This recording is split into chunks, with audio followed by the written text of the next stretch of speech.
ഓം ശ്രീ ഗുരുഭ്യോ നമ. ഒരു പ്രദേശ ബ്രഹ്മചാരിണി അമ്മയുടെ ഉപദേശമനുസരിച്ച് കഴിയുന്നത്ര നന്നായി സേവയിൽ മുഴുകുന്നുണ്ട്. ഒരിക്കൽ അമ്മയുടെ വിദേശ സന്ദർശന വേളയിൽ അവർ സേവയിൽ മുഴുകി.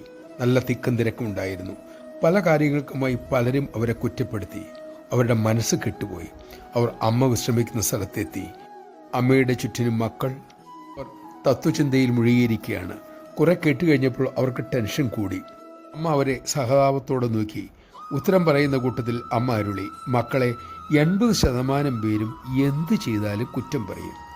20% പേരെ സപ്പോർട്ട് ചെയ്യാനുണ്ടാവൂ. വീണ്ടും ഒരിക്കൽ കൂടി അത് പറഞ്ഞിട്ട് അമ്മ അരുളി, അമ്മയ്ക്ക് പോലും എല്ലാവരെയും തൃപ്തിപ്പെടുത്താൻ പറ്റുന്നില്ല. നമഃശിവായ. ഇതാണ് ലോക സ്വഭാവം.